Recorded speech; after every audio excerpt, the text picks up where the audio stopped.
गोदान भिडिअआव आरो फिन खेबसेबाव बरायफिनबाय लोगोफोर। दिनैनि गोदान भिडिअआनो जाहैबाय सेन्ट्रेल गभर्नमेन्टनि मोनसे स्किमनि अनलाइन एप्लाइ खालामनाय भिडिअ लानानै फैदो। दिनैनि भिडिअआव आङो नोंथांमोना नैबे प्रधान मन्त्रि उज्ज्वला 2.0 आव नोंथाङा एप्लाइ खालामोब्लाथाय नोंथाङा फ्रियावनो गेस कानेक्सन मोननो हागोन।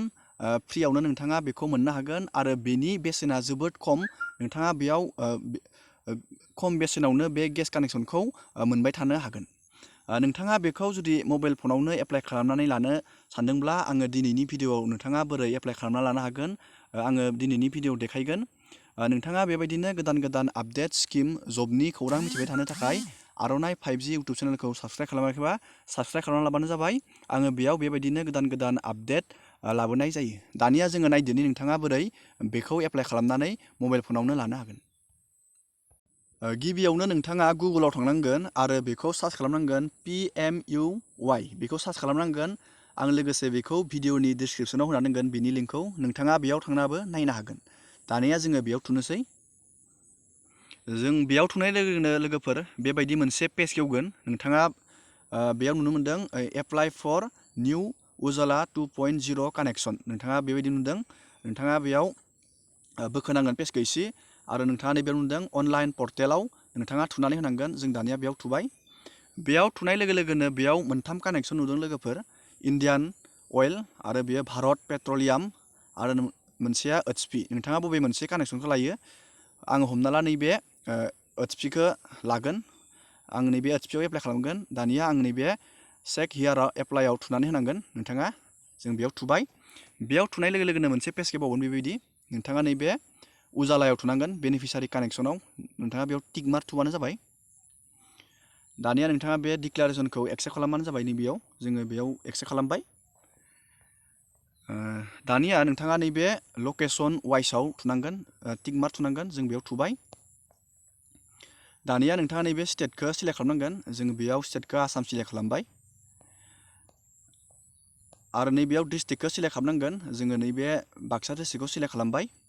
दानिया नोंथांनि डिस्ट्रिबिउटर डिलार होनो जायखौ नोंथाङा बे डिलारखौ सिलेक्ट खालामबानो जाबाय नोंथांनि खाथिनि। आं हमना ला मोनसे डिलारखौ सिलेक्ट खालामबाय। नैबेयाव लोगोफोर नोंथाङा डिलारनि बेयाव एड्रेसा श' जागोन आरो बेयाव नोंथांनि डिलारनि माबाखौ नायना लानो हागोन। नोंथाङा नैबे नेक्स्टआव थुना होबानो जाबाय। जोङो नेक्स्टआव थुबाय। नेक्स्टआव थुनाय लोगो लोगो बेबायदि मोनसे फर्म गेवगोन लोगोफोर। नोंथाङा बे फर्मखौ फिलआप खालामबानो बेयाव एप्लाइ खालामनानै लानो हागोन इजियावनो। दानिया नोंथाङा नैबे टिक थुबानो जाबाय नैबेयाव गिबिनिखौ आरो नोंथाङा नै सेकेन्डनिखौबो टिक थुबानो जाबाय। बेयाव टिक मार्क होबानो जाबाय। दानिया नोंथाङा बेयाव आधार नाम्बारखौ नैबेयाव बहायबानो जाबाय। नोंथांनि आधार नाम्बारखौ आधार कार्डआव नायनानै आरो नैबे केपसाखौ नोंथाङा नैबे बक्सआव बहायनानै मोनसे OTP जेनेरेट खालामना होबानो बिनि खामानिया जोबगोन। दानिया नोंथांनि इउर डिटेल्सआव नोंथांनि बेयाव फार्स्ट नेमखौ होनांगोन आरो नैबेयाव नोंथांनि मिडिल नाम दंबा मिडिल नामखौ होजागोन आरो बेयाव लास्ट नेमाव नोंथांनि उपाधिखौ होनांगोन। दानिया नोंथांनि नैबेयाव डेट अफ बार्थखौ होबानो जाबाय नैबेयाव बहायनानै आरो नैबेयाव नोंथांनि कास्ट नोंथाङा SC ST मायाव कास्टआव गोलैयो। जोङो नैबे ST सिडुल ट्राइबआव जोङो बेयाव बहायबाय। दानिया नोंथांनि बेयाव इउर डिटेल्सनि नोंथांनि जोब्बायबाथाय नोंथाङा नैबे रेशन कार्ड डिटेल्सआव फैनांगोन। रेशन कार्ड डिटेल्सआव बेयाव अलरेडि स्टेटआ बेयाव आसामा सिलेक्ट थागोन। नोंथाङा बेयाव रेशन कार्डआव नायनानै नोंथांनि रेशन कार्डनि इउज डेटखौ नोंथाङा बेयाव बहायबानो जाबाय। रेशन कार्डआ माब्लानिफ्राय बाहायजादोंमोन। दानिया नोंथांनि बेयाव रेशन कार्डनि नाम्बारखौ होबानो जाबाय नैबेयाव। बे जोबखांनायनि उनाव नोंथाङा बेयाव नोंथांनि एड्रेसखौ बहायनांगोन। नोंथाङा जुदि सोहोराव थायोबाथाय नैबे अर्बानाव थुबानो जाबाय आरो गामियाव थायोबाथाय नोंथाङा बे रुरेलखौ टिक खालामबानो जाबाय। जों दानिया रुरेलखौ टिक खालामबाय। नोंथाङा बेयाव हाउस बिल्डिं नंखौ नोंथाङा होनांगोन आरो न'नि नाम्बारखौ नोंथाङा नैबेयाव बहायनांगोन आरो नैबेयाव सिटिनि नामखौ नोंथाङा बेयाव बहायनांगोन आरो नैबे स्टेटखौ नोंथाङा बेयाव बहायनांगोन आरो इमेल दंबा नोंथाङा बेयाव होजागोन।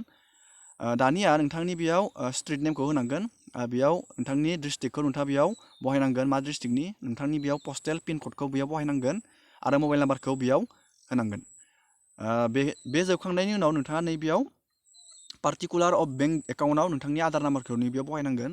नैबेयाव IFSCखौ खेबसे बहायनांगोन आरो नैबेयावबो बहायना होनांगोन डाबल आरो बेंक एकाउन्टखौ नोंथाङा नैबेयाव बहायनांगोन आरो नैबेयावबो खेबसे कनफार्म खालामना होनांगोन। दानिया नोंथांनि बेंक एकाउन्टआव जि नाम दं नोंथाङा बेयाव कारेक्ट नामखौ लिरबानो जाबाय। दानिया बे जोब्बाय जोंनिया।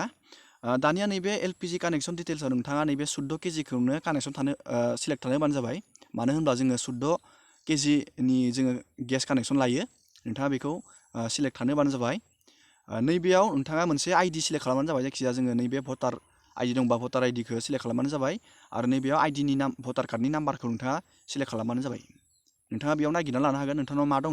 नैबेयाव अपसन होखादों गोबां। दानिया बे जोबखांनायनि उनाव नोंथाङा नैबेयाव मोननैसो डकुमेन्ट आपल'ड खालामनांगोन। बे डकुमेन्टआ 30 किबिनि गाहायाव जानांगोन। नोंथाङा बेखौ साइजखौ फिसा खालामना लाबानो जाबाय फटकनि साइजआ गिदिरबा।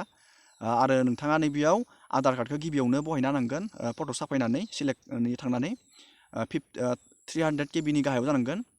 दानिया नोंथाङा नैबे एड्रेस प्रुफआव नोंथांनि जेरै नोंथांनि पान कार्ड बा नोंथांनि भटार कार्डखौ सिलेक्ट खालामना होबानो जाबाय। आरो नैबे फटकआ नोंथांना 50 केबिनि गाहायाव जानांगोन। फटकखौ नोंथाङा मोनसे साफायनानै नैबेयाव सिलेक्ट खालामनानै नोंथाङा आपल'ड खालामना होबानो जाबाय। दानिया नोंथांनि रेशन कार्डनि फटकखौ नोंथाङा बेयाव आपल'ड खालामबानो जाबाय। होमबानो जोंनिया डकुमेन्ट आपल'ड खालामनायनि खामानिया जोब्बाय।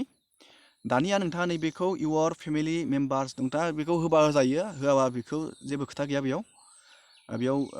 दानिया नोंथाङा नैबे डिक्लेरेसन नोंथाङा बे डिक्लेरेसनखौ फरायनानै नैबे टिकआव एक्सेप्ट खालामनानै नोंथाङा साबमिट खालामबानो नोंथाङा बेयाव अनलाइन एप्लाइ खालामनानै लानो हागोन। नोंथांनि फर्मा साबमिट जागोन। जेब्ला नोंथाङा एप्रुभ जागोन नोंथांनि बे अनलाइना, अब्ला नोंखौ कल खालामनानै नोंथांखौ डिलारनिफ्राय लिंहरगोन। अब्ला नोंथाङा गेस कानेक्सन लानो हागोन। दानिया नोंथाङा बेखौ साबमिट होनाय लोगो लोगो मोनसे आइडि मोनगोन। नोंथाङा बे आइडिखौ लाखिनानै दोनबानो जाबाय। आरो नोंथाङा बेखौ चेक खालामबाय थानो हागोन। नैबेयाव थांनानै चेक इउर स्टेटासआव नोंथाङा थुबानो बेयाव नोंथाङा बेखौ चेक खालामनानै लाबाय थानो हागोन। नोंथाङा बेबायदि मोनसे फैगोन। नोंथांनि बेयाव उजालाखौ थुबानो जाबाय। नोंथाङा नैबेयाव जोङो उजालाखौ थुबाय। बेयाव नोंथांनि रेफारेन्स नाम्बारखौ नोंथाङा बेयाव बहायनानै नोंथांनि डेट अफ बार्थखौ बहायनानै बे केप्साखौ बहायनानै नोंथाङा बेयाव स्टेटासखौ नोंथांनि नायबाय थानो हागोन। दिनैनि भिडिअआ बेखिनियावनो लोगोफोर। नोंथांमोना इन्टारेस्टेड बा बानायना लादो। बेयो मोनसे गोदान स्किम 2.0 नोंथाङा बानायना लाबानो जाबाय।